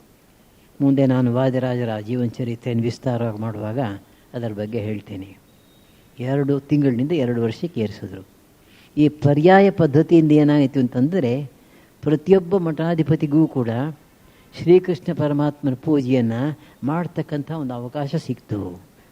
ಎರಡನೇದಾಗಿ ಆ ಪರ್ಯಾಯದ ಸಮಯದಲ್ಲಿ ಅನೇಕ ಸಮಾಜಕ್ಕೆ ಉಪಕಾರವಾಗ್ತಕ್ಕಂಥ ಕಾರ್ಯಗಳನ್ನು ಆ ಮಠದ ಮೂಲಕ ಮಾಡಿಸಬಹುದು. ಇದು ಅವರ ವ್ಯಕ್ತಿತ್ವದ ಒಂದು ಸಂಕ್ಷಿಪ್ತ ಚಿತ್ರ ಅಂತ ಹೇಳಬಹುದು. ಇನ್ನು ಗ್ರಂಥಗಳು, ಹೇಗೆ ಶಂಕರಾಚಾರ್ಯರು ಅನೇಕ ಗ್ರಂಥಗಳನ್ನು ಬರೆದರು, ಅದೇ ರೀತಿಯಲ್ಲಿ ಮಧ್ವಾಚಾರ್ಯರು ಕೂಡ ಬರೆದರು. ಅದ್ರ ಒಂದು ಸಣ್ಣ ವ್ಯತ್ಯಾಸ ಇದೆ. ಶಂಕರಾಚಾರ್ಯರ ಹೆಸರಿನಲ್ಲಿ ಇವತ್ತು 100 ಗ್ರಂಥಗಳುಂಟು. ಅದರಲ್ಲಿ ನಿಜವಾದ ಶಂಕರರ, ಆದಿಶಂಕರರ ಗ್ರಂಥಗಳು ಯಾವುದು, ಅನಂತರ ಬಂದ ಶಂಕರಾಚಾರ್ಯಗಳ ಗ್ರಂಥ ಯಾವುದು ಅನ್ನೋದು ಹೇಳೋದು ಬಹಳ ಕಷ್ಟ. ಅದಕ್ಕಾಗಿ ಪಂಡಿತರುಗಳು ಬೇಕಾದಷ್ಟು ಚರ್ಚೆ ಮಾಡಿ ಸಂಶೋಧನೆ ಮಾಡಿ ಈಗ ಹೇಳ್ತಾರೆ 36 ಗ್ರಂಥಗಳು ಮಾತ್ರ ಶಂಕರಾಚಾರ್ಯರದು, ಆದಿಶಂಕರರದು, ಮಿಕ್ಕಿದ ಗ್ರಂಥಗಳು ಅವ್ರದ್ದಲ್ಲ. ಯಾಕೆಂತಂದರೆ ಪ್ರತಿಯೊಂದು ಮಠದ ಶಂಕರಾಚಾರ್ಯರು ಕೂಡ ಶಂಕರ ಅನ್ನೋ ಶಬ್ದವನ್ನು ಪ್ರಯೋಗಿಸಿದ್ದಾರೆ. ಆದರೆ ಮಧ್ವಾಚಾರ್ಯರ ವಿಷಯದಲ್ಲಿ ಹಾಗಲ್ಲ. 37 ಗ್ರಂಥಗಳನ್ನು ಅವರು ಬರೆದರು. ಅದು ಬಹಳ ಸ್ಪಷ್ಟವಾಗಿ ಸಿದ್ಧವಾಗಿದೆ. ಅದು ಮಾಧ್ವ ಸಂಪ್ರದಾಯದಲ್ಲಿ ಈ 37 ಗ್ರಂಥಗಳನ್ನು ಒಟ್ಟಾಗಿ ಸೇರಿಸಿ ಸರ್ವಮೂಲ ಗ್ರಂಥಗಳು ಅಂತ ಕರೀತಾರೆ. ಸರ್ವಮೂಲ ಗ್ರಂಥಗಳು ಅಂದರೆ ಎಲ್ಲ ರೀತಿಯ ಆಧ್ಯಾತ್ಮಿಕ ಯೋಚನೆಯ ಭಾವನೆಗಳಿಗೆ ಮತ್ತು ವೈದಿಕ ಜ್ಞಾನಕ್ಕೆ ಆಧಾರವಾಗಿರ್ತಕ್ಕಂಥ ಗ್ರಂಥಗಳು. ಈಗ ಮೊದಲನೇದು ಬ್ರಹ್ಮಸೂತ್ರಗಳ ಮೇಲೆ 4 ಭಾಷ್ಯಗಳನ್ನು ರಚಿಸಿದ್ದಾರೆ. ಮೊದಲನೇದು ಭಾಷ್ಯ, ಎರಡನೇದು ಅನುವ್ಯಾಖ್ಯಾನ, ಮೂರನೇದು ಅಣುಭಾಷ್ಯ, ನಾಲ್ಕನೇದು ನ್ಯಾಯ ವಿವರಣ ಅಂತ. ಈ ಮೊದಲನೇದು ಭಾಷ್ಯ ಪ್ರತಿಯೊಂದು ಸೂತ್ರಕ್ಕೂ ಕೂಡ ಗದ್ಯದ ರೂಪದಲ್ಲಿ ಶಂಕರಾಚಾರ್ಯ ಬರೆದ ಹಾಗೆ ಇವರು ಕೂಡ ಭಾಷ್ಯವನ್ನು ಬರೆದಿದ್ದಾರೆ. ಆದರೆ ಈ ಭಾಷ್ಯ ಇದೆಯಲ್ಲ ತುಂಬ ಚಿಕ್ಕದು. 1 ವಾಕ್ಯ, 2 ವಾಕ್ಯ, 3 ವಾಕ್ಯದಲ್ಲಿ ಮುಗಿಸ್ಬಿಡ್ತಾರೆ. ಅವರ ಶಿಷ್ಯ ತ್ರಿವಿಕ್ರಮ ಪಂಡಿತರು ಮುಂಚೆ ಅವರನ್ನ ವಾದದಲ್ಲಿ ಸೋಲಿಸಿದ್ರು, ಅನಂತರ ಅವರನ್ನ ತಮ್ಮ ಶಿಷ್ಯರನ್ನಾಗಿ ಮಾಡಿಕೊಂಡ್ರು. ಮತ್ತು ಅವ್ರು ಹೇಳಿದ್ರು, ನೀನು ಸನ್ಯಾಸಿ ಆಗಬೇಕಾಗಿಲ್ಲ, ಆದರ್ಶ ಗೃಹಸ್ಥನಾಗಿದ್ದುಕೊಂಡು ಜನರಿಗೆ ಮಾದರಿಯಾಗುವಂತ. ಆ ತ್ರಿವಿಕ್ರಮ ಪಂಡಿತನಿಗೆ ಆಜ್ಞೆ ಮಾಡಿದ್ರು, ಈ ಭಾಷ್ಯದ ಮೇಲೆ ನೀನು ಒಂದು ವ್ಯಾಖ್ಯಾನವನ್ನು ಬರೆಯಿ, ಸಬ್ ಕಾಮೆಂಟ್ರಿ. ತತ್ವದೀಪಿಕಾ ಅನ್ನೋ ಹೆಸರಿನಲ್ಲಿ ತ್ರಿವಿಕ್ರಮ ಪಂಡಿತರು ಭಾಷ್ಯವನ್ನು ಬರೆದರು. ಅಚ್ಚಾಗಿದೆ, ಅದು ಇವಾಗಲೂ ಸಿಕ್ಕತ್ತೆ. ಆದಿದೇವಾನಂದಜಿಯವರು ಬ್ರಹ್ಮಸೂತ್ರವನ್ನು ಅನುವಾದ ಮಾಡಿದ್ದಾರೆ. ಈ 3 ಭಾಷೆಗಳ ಸಾರವನ್ನು ಕೊಟ್ಟಿದ್ದಾರೆ. ನಾನು ಅವ್ರ ಜೊತೆ ಕೆಲಸ ಮಾಡ್ತಾ ಇದ್ದೆ ಆವಾಗ. ಈ ಮಧ್ವ ಭಾಷ್ಯಕ್ಕೆ ಈ ತತ್ವದೀಪಿಕಾ ಎಂಬತಕ್ಕಂಥ ತ್ರಿವಿಕ್ರಮ ಪಂಡಿತರ ವ್ಯಾಖ್ಯಾನವನ್ನು ಆಧಾರವಾಗಿ ಇಟ್ಕೊಂಡು ಬರೆದಿದ್ದಾರೆ. ತ್ರಿವಿಕ್ರಮ ಪಂಡಿತರು ಬರೆದ್ರಂತೆ, ಆದರೆ ಅವರಿಗೆ ತೃಪ್ತಿ ಸಿಗಲಿಲ್ವಂತೆ. ಹೇಳಿದ್ರಂತೆ ಮಧ್ವಾಚಾರ್ಯ ಹತ್ರ, ಸರಿ ಹೋಗಲಿಲ್ಲ ಅಂತ. ಏನು ಸರಿ ಹೋಗಲಿಲ್ಲ? ನೀವು ಇಷ್ಟು ಚಿಕ್ಕದಾಗಿ ಬರೆದಿದ್ದೀರಿ ಭಾಷ್ಯ, ಆದರೆ ಇದರಲ್ಲಿ ದ್ವೈತ ದರ್ಶನದ ರಹಸ್ಯಗಳು ಯಾವುದೂ ಬಂದಿಲ್ಲ, ಓದಿದವ್ರಿಗೆ ಅರ್ಥವಾಗೋದಿಲ್ಲ. ಆದ್ದರಿಂದ ನೀವು ವಿಸ್ತಾರವಾಗಿರ್ತಕ್ಕಂಥ ವ್ಯಾಖ್ಯಾನವನ್ನು ಬರೀಬೇಕು. ಹಾಗೋ ಸರಿ ಒಪ್ಕೊಂಡ್ಬಿಟ್ರು. 4 ಜನ ಶಿಷ್ಯರನ್ನು ಕರೆದ್ರಂತೆ, ಕೂಡಿಸಿದ್ರಂತೆ 4 ಜನರನ್ನ. ಬ್ರಹ್ಮಸೂತ್ರದಲ್ಲಿ 4 ಅಧ್ಯಾಯ ಇದೆ. ಒಂದೊಂದು ಅಧ್ಯಾಯಕ್ಕೆ 4 ಪಾದಗಳುಂಟು. ಒಟ್ಟು 16 ಪಾದಗಳು. 4 ಜನ ಶಿಷ್ಯರನ್ನು ಕೂಡಿಸಿ ಏಕಕಾಲದಲ್ಲಿ 1ನೇ ಅಧ್ಯಾಯ ಇವರು, 2ನೇ ಅಧ್ಯಾಯ ಇವರು, 3ನೇದು ಇವರು, 4ನೇದು ಇವರು ಆ ಅಧ್ಯಾಯಗಳ ಮೇಲೆ ತಮ್ಮ ವ್ಯಾಖ್ಯಾನವನ್ನು ಹೇಳಿ ಬರೆಸಿದ್ದಾರೆ. ಅದಕ್ಕೆ ಅನುವ್ಯಾಖ್ಯಾನ ಅಂತ ಹೆಸರು. ಅದು ಪದ್ಯದ ರೂಪದಲ್ಲಿದೆ. ಇದರ ಬಗ್ಗೆ ಮುಂದೆ ವಿಸ್ತಾರವಾಗಿ ಹೇಳ್ತೇನೆ. ಇದಾದಮೇಲೆ ಇನ್ನೂ 2 ಚಿಕ್ಕ ಭಾಷೆಗಳನ್ನು ಬರೆದಿದ್ದಾರೆ. ಅಣುಭಾಷ್ಯ ಅಂತ ಒಂದು, ನ್ಯಾಯ ವಿವರಣ ಅಂತ ಒಂದು. ಒಟ್ಟಿನಲ್ಲಿ ಬ್ರಹ್ಮಸೂತ್ರಗಳ ಮೇಲೆಯೇ 4 ಗ್ರಂಥಗಳನ್ನು ರಚನೆ ಮಾಡಿದ್ದಾರೆ. ಅದರಲ್ಲಿ ಮೊದಲನೇದು ಭಾಷ್ಯ, 2ನೇದು ಅನುವ್ಯಾಖ್ಯಾನ. ಇವೆರಡೂ ಕೂಡ ತುಂಬ ಪ್ರಸಿದ್ಧವಾಗಿರ್ತಕ್ಕಂಥ ಗ್ರಂಥಗಳು. ಸಾಮಾನ್ಯವಾಗಿ ನಮ್ಮ ವೇದಾಂತದ ಆಚಾರ್ಯರುಗಳೆಲ್ಲ 3 ಗ್ರಂಥಗಳ ಮೇಲೆ ವ್ಯಾಖ್ಯಾನ ಮಾಡಿದ್ದಾರೆ. ಪ್ರಸ್ಥಾನ ತ್ರಯ ಅಂತ ಕರೀತೇವೆ. ಬ್ರಹ್ಮಸೂತ್ರಗಳು ಒಂದು, ಭಗವದ್ಗೀತೆ ಒಂದು, ಉಪನಿಷತ್ತುಗಳು ಒಂದು. ಬ್ರಹ್ಮಸೂತ್ರಗಳ ಮೇಲೆ ಭಾಷ್ಯ ರಚಿಸಿದ ಹಾಗೆಯೇ ಭಗವದ್ಗೀತೆ ಮೇಲೂ ಕೂಡ ಭಾಷ್ಯವನ್ನು ರಚನೆ ಮಾಡಿದ್ದಾರೆ. ಇದರ ಮೇಲೂ ಕೂಡ 2 ಗ್ರಂಥಗಳುಂಟು. ಮೊದಲನೇದು ಗೀತಾ ಭಾಷ್ಯ. ಪ್ರತಿಯೊಂದು ಶ್ಲೋಕಕ್ಕೂ ಕೂಡ ಸಂಕ್ಷಿಪ್ತವಾಗಿ ವಿವರಣೆ ಕೊಟ್ಟಿದ್ದಾರೆ. ಅದು ಸಾಲದು ಅಂತ ಗೊತ್ತಾದ ಮೇಲೆ 2ನೇ ಗ್ರಂಥ ಗೀತಾ ತಾತ್ಪರ್ಯ ನಿರ್ಣಯ ಅಂಥೇಳಿ ವಿಸ್ತಾರವಾಗಿರ್ತಕ್ಕಂಥ ಗ್ರಂಥವನ್ನು ಬರೆದಿದ್ದಾರೆ. 2ನೇ ಗ್ರಂಥ ಶ್ಲೋಕ ಬೈ ಶ್ಲೋಕ ಇಲ್ಲ. ಅದರಲ್ಲಿ ಬರ್ತಕ್ಕಂಥ ಮೂಲ ತತ್ವಗಳನ್ನು ತೆಗೆದುಕೊಂಡು ವಿಸ್ತಾರವಾಗಿ ಅದನ್ನು ರಚಿಸಿದ್ದಾರೆ. ಇದಾದ ಮೇಲೆ 3ನೇ ಗ್ರಂಥ ಮಹಾಭಾರತ ತಾತ್ಪರ್ಯ ನಿರ್ಣಯ ಅಂತ. ಇದರಲ್ಲಿ 32 ಅಧ್ಯಾಯಗಳುಂಟು, 5,000 ಶ್ಲೋಕಗಳು. ಇತ್ತೀಚೆಗೆ ಕನ್ನಡ ಅಕ್ಷರದಲ್ಲಿ ಮೂಲ, ಸಂಸ್ಕೃತ ಮೂಲ, ಕನ್ನಡ ಅನುವಾದ ಎರಡನ್ನು ಕೂಡ ವಿದ್ಯಾಪೀಠದಿಂದ ಪ್ರಕಟ ಮಾಡಿದ್ದಾರೆ. ಸಿಕ್ಕತ್ತೆ ಅದು. ಇದರ ಒಂದು ಸೊಗಸು ಏನಪ್ಪ ಅಂತಂದರೆ, ಮಹಾಭಾರತದಲ್ಲಿ ಅನೇಕ ಕಡೆ ತುಂಬ ಗಹನವಾದ ರಹಸ್ಯಗಳುಂಟು ಆಧ್ಯಾತ್ಮಿಕ ದೃಷ್ಟಿಯಿಂದ. ಅದನ್ನೆಲ್ಲ ಒಂದೊಂದೇ ತೆಗೆದುಕೊಂಡು ವಿಸ್ತಾರವಾಗಿ ಚರ್ಚೆ ಮಾಡಿ ನಿರ್ಣಯವನ್ನು ಕೊಟ್ಟಿದ್ದಾರೆ. ಮತ್ತು ಸಂಸ್ಕೃತ ಸಾಹಿತ್ಯ ದೃಷ್ಟಿಯಿಂದ ಕೂಡ ಈ ಗ್ರಂಥ ಬಹಳ ಮೆಚ್ಚುಗೆಯನ್ನು ಪಡೆದಿದೆ. ಯಮಕಾಲಂಕಾರ ಅಂತ ಹೇಳ್ತಾರೆ. ಅಂದರೆ ಒಂದೇ ಶಬ್ದ, ಅದನ್ನು 2 ಸಲ ಪ್ರಯೋಗಿಸ್ತಾರೆ. ನೋಡೋಕ್ಕೆ 2 ಒಂದೇ ಥರ ಕಾಣುತ್ತೆ, ಆದರೆ ಇದರ ಅರ್ಥ ಬೇರೆ, ಅದರ ಅರ್ಥ ಬೇರೆ. ಆ ಸಂದರ್ಭಕ್ಕೆ ತಕ್ಕಂತೆ ನೋಡಿಕೊಂಡು ಅರ್ಥವನ್ನು ಬೇರೆ ರೀತಿ ಮಾಡಬೇಕು. ಅದು ಒಂದು ರೀತಿಯ ಸಾಹಿತ್ಯ ಕೃತಿ ಅಂತ ಇಟ್ಕೊಳ್ಳಿ. ಅದೇ ರೀತಿಯಲ್ಲಿ ಶ್ರೀಮದ್ ಭಾಗವತ ತಾತ್ಪರ್ಯ ನಿರ್ಣಯ. ಮಧ್ವಾಚಾರ್ಯರಿಗೆ ಭಾಗವತವನ್ನು ಕಂಡ್ರೆ ತುಂಬ ಇಷ್ಟ. ಇಲ್ಲಿ ಒಂದು ಸಮಸ್ಯೆಯನ್ನು ನಿಮ್ಮ ಮುಂದೆ ಇಡಬಹುದು. ಶಂಕರಾಚಾರ್ಯರ ಯಾವ ಬರಹದಲ್ಲೂ ಕೂಡ ಭಾಗವತದ ವಿಷಯ ಬಂದೇ ಇಲ್ಲ. ರಾಮಾನುಜರ ಭಾಷ್ಯ ಅಲ್ಲೂ ಬಂದಿಲ್ಲ. ಅಂದಮೇಲೆ ಇವರ ಕಾಲ ಆದ ಮೇಲೆ ಬಹುಶಃ ಭಾಗವತದ ನಿರ್ಮಾಣ ಆಗಿರಬಹುದು ಅಂತ ಕೆಲವರು ಹೇಳ್ತಾರೆ. ಇನ್ನು ಕೆಲವರು ಹೇಳ್ತಾರೆ ಇಲ್ಲ, ಭಾಗವತ ಬಹುಶಃ 9ನೇ ಶತಮಾನದಲ್ಲಾಗಿದೆ, ರಾಮಾನುಜರ ಕಾಲಕ್ಕೆ ಅದು ಇನ್ನೂ ಪ್ರಸಿದ್ಧವಾಗಿರಲಿಲ್ಲ, ಆದ್ದರಿಂದ ಅವ್ರನ್ನ ಬಿಟ್ಬಿಟ್ಟಿದ್ದಾರೆ. ಆದರೆ ಅದು ಅದ್ಭುತವಾಗಿರ್ತಕ್ಕಂಥ ಗ್ರಂಥ ಅನ್ನೋದ್ರ ಬಗ್ಗೆ ಸಂದೇಹವೇ ಇಲ್ಲ.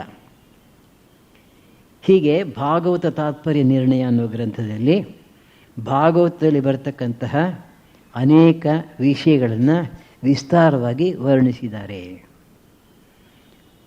ಮತ್ತೊಂದು ಗ್ರಂಥ ಅವ್ರದ್ದು ಋಗ್ವೇದ ಭಾಷ್ಯ. ಪೂರ್ತ ಋಗ್ವೇದಕ್ಕೆ ಮಾಡಿಲ್ಲ, ಮೊದಲ 40 ಸೂಕ್ತಗಳಿಗೆ ಮಾತ್ರ ಮಾಡಿದ್ದಾರೆ.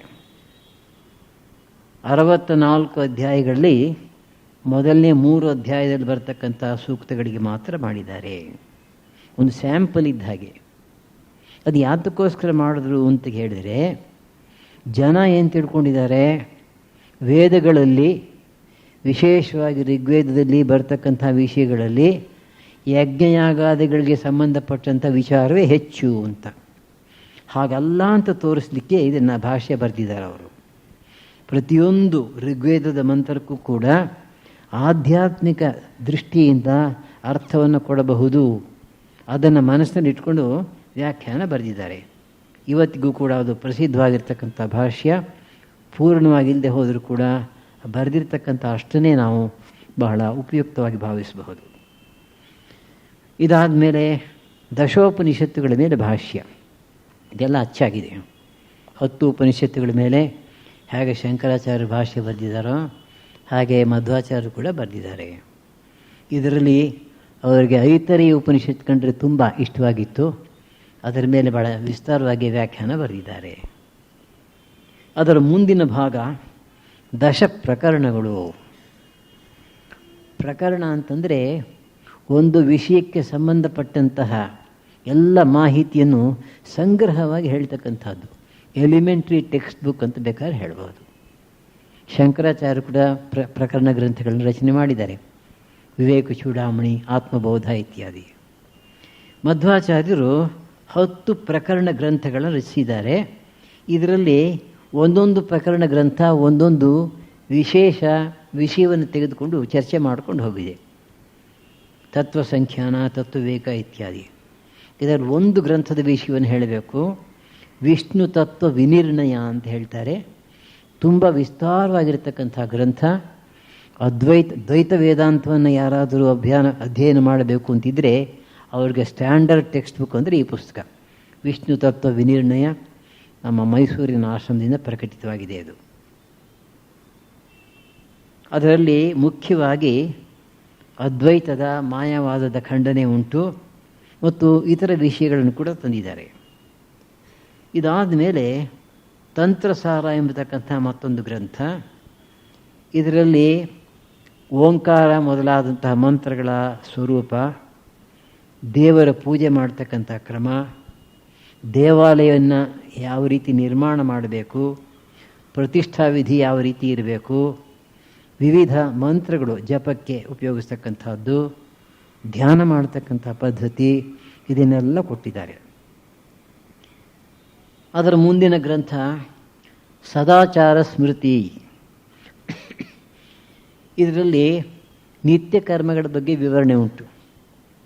ಒಬ್ಬ ಬ್ರಾಹ್ಮಣನಾಗಿರ್ತಕ್ಕಂಥವನು ಬೆಳಗಿಂದ ರಾತ್ರಿಯವರೆಗೆ ಯಾವ ಯಾವ ಆಧ್ಯಾತ್ಮಿಕ ಕರ್ಮಗಳನ್ನು, ಧಾರ್ಮಿಕ ಕ್ರಿಯೆಗಳನ್ನು ಮಾಡಬೇಕು. ಹಾಗೆ ಕೃಷ್ಣಾಮೃತ ಮಹಾರ್ಣವ ಅಂತ ಶ್ರೀಕೃಷ್ಣ ಪರಮಾತ್ಮನ ಮೇಲೆ, ಯತಿ ಪ್ರಣವಕಲ್ಪ ಅಂಥೇಳಿ ಸನ್ಯಾಸದ ಮೇಲೆ, ಜಯಂತಿ ನಿರ್ಣಯ ಶ್ರೀಕೃಷ್ಣನ ಹುಟ್ಟಿದ ಹಬ್ಬ, ಜನ್ಮ, ಅದನ್ನು ಯಾವ ರೀತಿ ನಾವು ಇತ್ಯರ್ಥ ಮಾಡಬೇಕು, ತಿಥಿಯ ದೃಷ್ಟಿಯಿಂದಲೇ, ನಕ್ಷತ್ರ ದೃಷ್ಟಿಯಿಂದ ಇತ್ಯಾದಿ. ಕೊನೆಯಲ್ಲಿ ನಖಸ್ತುತಿ ಮತ್ತು ದ್ವಾದಶ ಸ್ತೋತ್ರ ಅಂತ 2 ಸ್ತೋತ್ರಗಳು. ದ್ವಾದಶ ಸ್ತೋತ್ರ ಅದನ್ನು ಅವರು ಸಮುದ್ರ ದಂಡೆಯಿಂದ ಕೃಷ್ಣನ ವಿಗ್ರಹವನ್ನು ತರುವಾಗ ರಚನೆ ಮಾಡಿದಂಥ ಗ್ರಂಥ ಅದು. ಈಗ ಇದೇ ವಿಷಯಗಳನ್ನು ಕುರಿತು ಮತ್ತೆ ಸ್ವಲ್ಪ ವಿಸ್ತಾರವಾಗಿ ಚರ್ಚೆ ಮಾಡೋಣ. ಈಗಾಗಲೇ ಹೇಳಿದ ಹಾಗೆ ಬ್ರಹ್ಮಸೂತ್ರಗಳ ಮೇಲಿನ ವ್ಯಾಖ್ಯಾನಗಳಲ್ಲಿ ಅನುವ್ಯಾಖ್ಯಾನವೇ ದೊಡ್ಡದು. ಪದ್ಯದ ರೂಪದಲ್ಲಿದೆ, ವಿಸ್ತಾರವಾಗಿದೆ. ಈ ಅನುವ್ಯಾಖ್ಯಾನದ ಮೇಲೆ 3 ಟೀಕೆಗಳು, 30 ಟಿಪ್ಪಣಿಗಳು ಇವೆ. ಟಿಪ್ಪಣಿಯಿಂದ ಚಿಕ್ಕ ಚಿಕ್ಕ ಟೀಕೆ ಅಂತ ಇಟ್ಕೊಳ್ಳಿ. ಇದರಲ್ಲಿ ಬಹಳ ಮುಖ್ಯವಾಗಿರ್ತಕ್ಕಂಥದ್ದು ಜಯತೀರ್ಥಾಚಾರ್ಯರ ನ್ಯಾಯಸುಧಾ ಅನ್ನೋ ಗ್ರಂಥ. ಅವರ ಕಥೆ ಹಿಂದೆ ಒಂದು ಸಲ ಹೇಳಿದ್ದೀನಿ, ಮತ್ತೊಮ್ಮೆ ಜ್ಞಾಪಿಸ್ಕೊಳ್ಳೋಣ. ಧೋಂಡು ಪಂತ್ ಅಂತ ಅವರ ಹೆಸರು. ಮಹಾರಾಷ್ಟ್ರದವರು. ತುಂಬ ಐಶ್ವರ್ಯವಂತರ ಮನೆಯಿಂದ ಬಂದಿದ್ದಾರೆ. ಯುವಕ, ಸುಂದರ ರೂಪ, ಶಕ್ತಿ ಎಲ್ಲ ಇದೆ. ಆದ್ದರಿಂದ ಮಾಡಬೇಕಾದ ಕೆಲಸ ಏನೂ ಇಲ್ಲ, ಫ್ರೀ ಲೈಫ್, ಓಡಾಡಿಕೊಂಡು ಅವ್ರ ಪಾಡುಗೋರು ಇದ್ಕೊಂಡಿದ್ದರು. ಒಂದು ದಿವಸ ಕುದುರೆ ಮೇಲೆ ಕೂತ್ಕೊಂಡು ಬರ್ತಾ ಇದ್ದಾರೆ. ಬಾಯಾರಿಕೆ ಆಗಿದೆ. ಚಿಕ್ಕ ನದಿ ಹರಿತಾ ಇದೆ. ಕುದುರೆಯಿಂದ ಇಳಿದ್ರು, ಕುದುರೆನ ಬಿಟ್ಟರು. ಕುದುರೆ ನೀರಿನೊಳಗೆ ಬಾಯನ್ನು ಹಾಕಿ ಕುಡಿತಾ ಇದೆ. ಈ ಮನುಷ್ಯ ಕೂಡ ನೆಲದ ಮೇಲೆ ಉದ್ದಕ್ಕೆ ಮಲಗಿ ಬಾಯನ್ನು ನೀರಿನಲ್ಲಿಟ್ಟು ಕುಡಿತಾ ಇದ್ದಾನೆ. ಈ ನದಿಯ ಆಚೆ ದಂಡೆಯಲ್ಲಿ ದೊಡ್ಡ ಸನ್ಯಾಸಿಗಳು ಅಕ್ಷೋಭ್ಯ ತೀರ್ಥರು ಕುಳಿತಿದ್ದಾರೆ. ಅವರು ಅಲ್ಲಿಂದ ಗರ್ಜನೆ ಮಾಡಿದ್ರಂತೆ, ಏನೋ ನೀನು ಕುದುರೆ ಆಗಿದೆಯಾ ಅಂತ. ನೋಡಿ, ಮಹಾತ್ಮರ ಮಾತು ಎಷ್ಟು ಅದ್ಭುತ ಅನ್ನೋಕೆ ಇದೊಂದು ಘಟನೆ ಸಾಕು. ಈ ಮಾತನ್ನು ಕೇಳಿದ ಕೂಡಲೇ ಒಳಗಡೆಯಿಂದ ಜಾಗೃತಿ ಆಗೋಯ್ತು ಆತನಿಗೆ. ಪೂರ್ವಜನ್ಮದ ಸ್ಮರಣೆ, ನಾನು ಏನು ಮಾಡ್ತಾ ಇದ್ದೇನೆ. ತಕ್ಷಣ ಆತ ಮನೆ ಮಠ ಎಲ್ಲ ಬಿಟ್ಟು ತ್ಯಾಗ ಮಾಡಿ ಅಕ್ಷೋಭ್ಯ ತೀರ್ಥರ ಕಾಲಿಗೆ ಬಿದ್ದು ಬೇಡ್ಕೋತಾನೆ, ನನ್ನ ನಿಮ್ಮ ಶಿಷ್ಯನನ್ನಾಗಿ ಮಾಡಿ ಅಂತ. ಸುಮಾರು 5 ವರ್ಷಗಳ ಕಾಲ ಅಕ್ಷೋಭ್ಯ ತೀರ್ಥರು ಪಾಠ ಮಾಡ್ತಾರೆ, ಸನ್ಯಾಸ ದೀಕ್ಷೆಯನ್ನು ಕೊಡ್ತಾರೆ ಜಯತೀರ್ಥ. ಅದಾದ ಮೇಲೆ ಆತ ಅದ್ಭುತವಾದಂಥ ಗ್ರಂಥಗಳನ್ನು ಬರೀತಾನೆ. ಅದರಲ್ಲಿ ತುಂಬ ಜನಪ್ರಿಯವಾದ, ತುಂಬ ಕ್ಲಿಷ್ಟವಾಗಿರ್ತಕ್ಕಂಥ ಗ್ರಂಥ ನ್ಯಾಯಸುಧಾ ಅಂತ. ಈ ಅನುವ್ಯಾಖ್ಯಾನ ಮಧ್ವಾಚಾರ್ಯ ಬರೆದಿರ್ತಕ್ಕಂಥದ್ದು, ಅದರ ಮೇಲೆ ಇವರು ಬರೆದಿರ್ತಕ್ಕಂಥ ಸಬ್ ಕಾಮೆಂಟ್ರಿ ನ್ಯಾಯಸುಧಾ. ಮಾಧ್ವ ಸಂಪ್ರದಾಯದಲ್ಲಿ ಹೇಗೆ ಅಂತಂದರೆ, ಯಾರಾದರೂ ಬಹಳ ದೊಡ್ಡ ಪಂಡಿತರು ಅಂತ ಅನ್ನಿಸ್ಕೋಬೇಕಾದ್ರೆ ನ್ಯಾಯಸುಧಾದಲ್ಲಿ ಅವರು ಮಾಸ್ಟರಿ ಪಡೆದಿರಬೇಕು, ಚೆನ್ನಾಗಿ ಅದನ್ನ ಅಧ್ಯಯನ ಮಾಡಿರಬೇಕು. ಸುಧಾವ ಪಠನೀಯ ವಸುಧಾವ ಪಾಲನೀಯ ಅಂತ ಹೇಳ್ತಾರೆ. ಇಲ್ಲ ಸುಧಾ ಓದಿ ಗಟ್ಟಿ ಮಾಡ್ಕೋಬೇಕು, ಇಲ್ಲ ರಾಜ್ಯವನ್ನು ಆಳಬೇಕು, ಎರಡರಲ್ಲೊಂದು, ಮಧ್ಯೆ ಬೇರೆ ದಾರಿನೇ ಇಲ್ಲ ಅಂತ. ರಾಜ್ಯವನ್ನು ಆಳೋದು ಎಷ್ಟು ಕಷ್ಟವೋ ಈ ಗ್ರಂಥವನ್ನು ಅಧ್ಯಯನ ಮಾಡೋದು ಕೂಡ ಅಷ್ಟೇ ಕಷ್ಟ.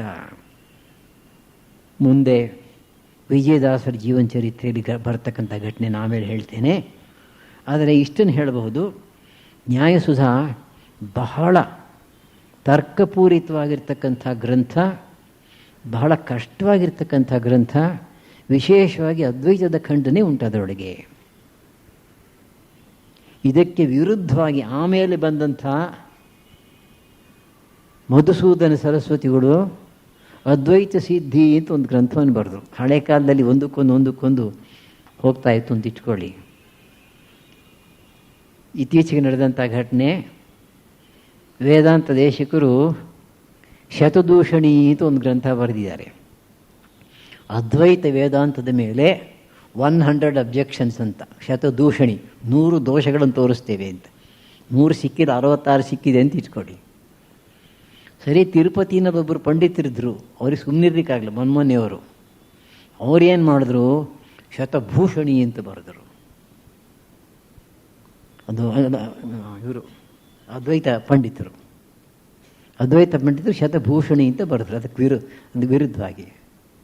ಆಗ ಶತದೂಷಣಿ ಎಲ್ಲ ಭೂಷಣಿ ಅಂತ ಬರೆದಾಗ ಇನ್ನೊಬ್ರು ಸುಮ್ಮನಿರ್ತಾರೆ, ಶತಭೂಷಣ ದೂಷಣಿ ಅಂತ ಇನ್ನೊಂದು ಬರೆದ್ರು. ಅದು ಉದ್ದಕ್ಕೂ ಹೋಗ್ತಾ ಇದೆ ಅಂತ ಇಟ್ಕೊಡಿ. ಮೊನ್ನೆ ಒಂದು 25 ವರ್ಷದ ಕೆಳಗೆ ನಡೆದಂಥ ಘಟನೆ ಅಂತ ಇಟ್ಕೊಡಿ. ಆಗಿನ ಕಾಲದಲ್ಲಿ ಅದೊಂದು ಹುಚ್ಚು ಜನಗಳಿಗೆ. ತಮ್ಮ ಪಾಂಡಿತ್ಯವನ್ನು ಮೆರಿಬೇಕು ಜನಗಳೆದುರಿಗೆ. ನಹಿ ನಹಿ ರಕ್ಷತಿ ದುಃಖೀಕರಣೆ.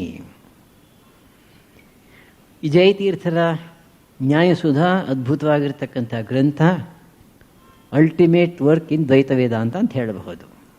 ಇವತ್ತಿಗೂ ಕೂಡ ಬಹಳ ಪ್ರಸಿದ್ಧವಾಗಿರ್ತಕ್ಕಂಥ ಗ್ರಂಥ ಅದು.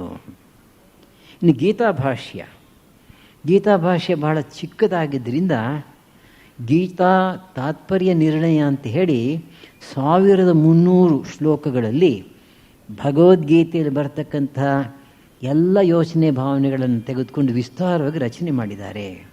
ವಿಸ್ತೃತವಾದ ವರ್ಣನೆ. ಈಗಿನ ಕಾಲದಲ್ಲಿ ಇಂಥ ಗ್ರಂಥಗಳನ್ನು ಓದಿ ಜೀರ್ಣ ಮಾಡಿಕೊಳ್ತಕ್ಕಂಥ ಶಕ್ತಿಯೂ ಕಡಿಮೆ, ಓದ್ತಕ್ಕಂಥ ಅವಕಾಶವೂ ಇಲ್ಲ.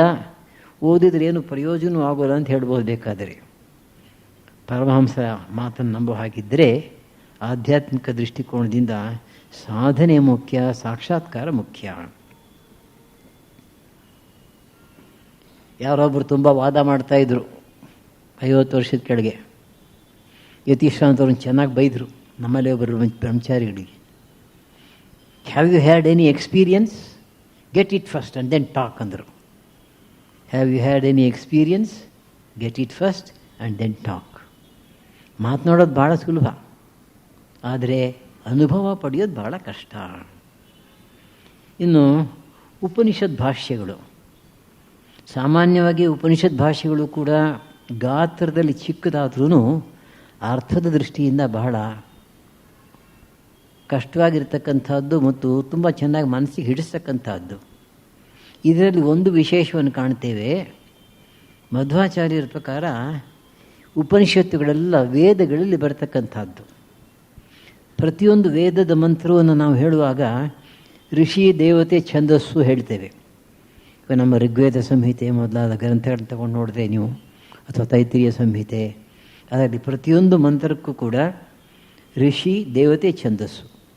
ಯಾವ ಋಷಿಯ ಮೂಲಕ ಈ ಮಂತ್ರ ನಮಗೆ ಬಂದಿದೆ, ಯಾವ ದೇವತೆಯನ್ನು ಕುರಿತು ಈ ಮಂತ್ರವನ್ನು ಮಾಡಿದ್ದಾರೆ, ಯಾವ ಛಂದಸ್ಸಿನಲ್ಲಿ ಮಾಡಿದ್ದಾರೆ, ಇದು ಸಂಪ್ರದಾಯವಿದರು ಹೇಳೋ ಪ್ರಕಾರ ನಮಗೆ ತಿಳಿದಿರಲೇಬೇಕದು.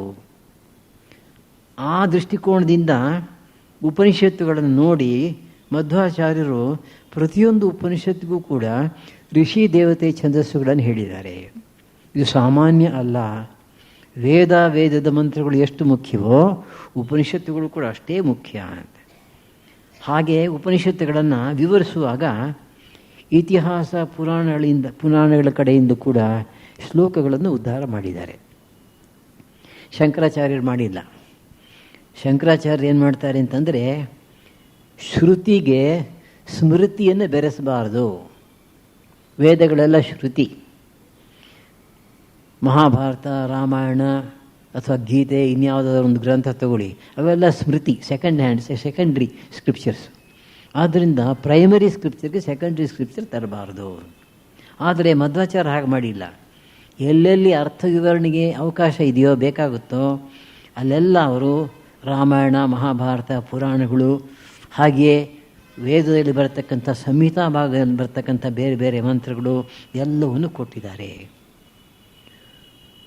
ಮಧ್ವಾಚಾರ್ಯರು ವ್ಯಾಕರಣದಲ್ಲಿ ಬಹಳ ದೊಡ್ಡ ಪಂಡಿತರು.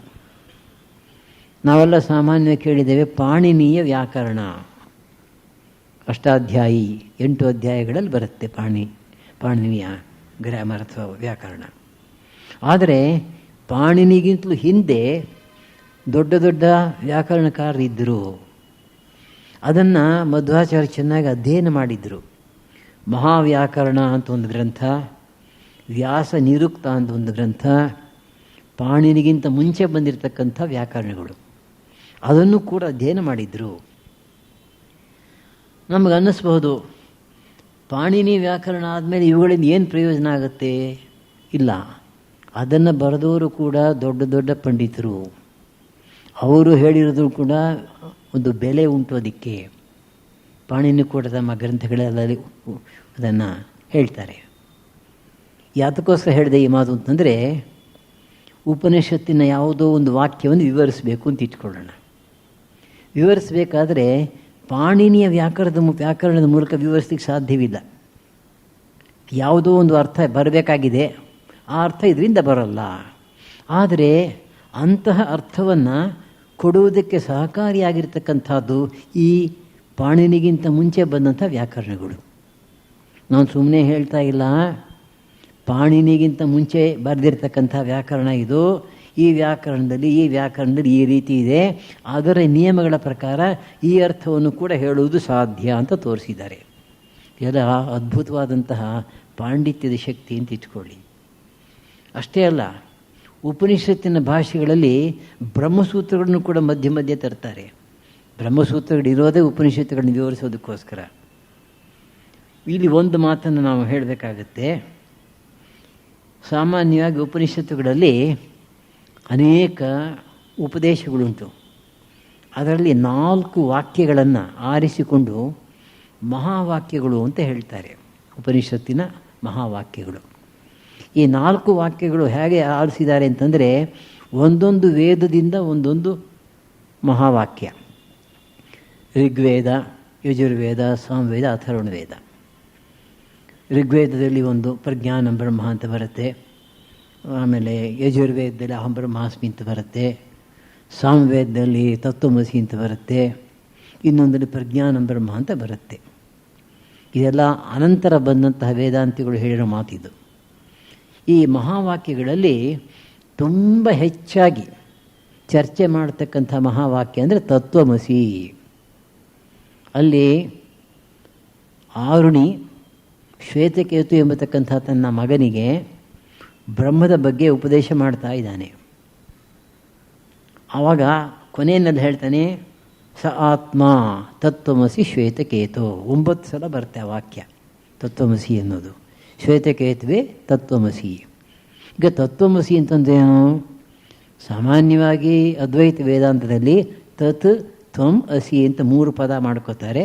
ತತ್ ಅಂದರೆ ಪರಬ್ರಹ್ಮವಸ್ತು, ತ್ವಂ ಅಂದರೆ ನೀನು, ಅಸಿ ಆಗಿದ್ದೀಯೇ, ನೀನೇ ಬ್ರಹ್ಮವಸ್ತು ಆಗಿದ್ದೀಯೇ ಅಂದರೆ ಆತ್ಮ ಬ್ರಹ್ಮರ ಐಕ್ಯ. ಆದರೆ ಮಧ್ವಾಚಾರ ಅದನ್ನು ಒಪ್ಪೋದಿಲ್ಲ. ಸ ಆತ್ಮ ತತ್ವಮಸಿ ಅಂತಿದೆಯಲ್ಲ, ಅಲ್ಲಿ ಸಂಧಿಯ ಪ್ರಕಾರ, ಸಂಧಿಯ ನಿಯಮಗಳ ಪ್ರಕಾರ ಆತ್ಮ ತತ್ವಮಸಿ ಮಧ್ಯೆ ಒಂದು ಅವಗ್ರಹ, ಒಂದು ಆಕಾರ ಸೇರಿಸ್ಬೋದು. ಸ ಆತ್ಮ ಅತತ್ವಮಸಿ ಅಂತಾಗತ್ತೆ. ಅವಾಗ ನೋಡು, ನಾನು ಇದುವರೆಗೆ ಹೇಳಿದ್ದೀನಲ್ಲ ಪರಬ್ರಹ್ಮದ ವಿಷಯ, ನಿನಗೆ ಭ್ರಾಂತಿ ಬೇಡ, ನಾನೇ ಬ್ರಹ್ಮ ಅಂತ ತಿಳ್ಕೊಬೇಡ ಹಾಗೆ ಅಂತ.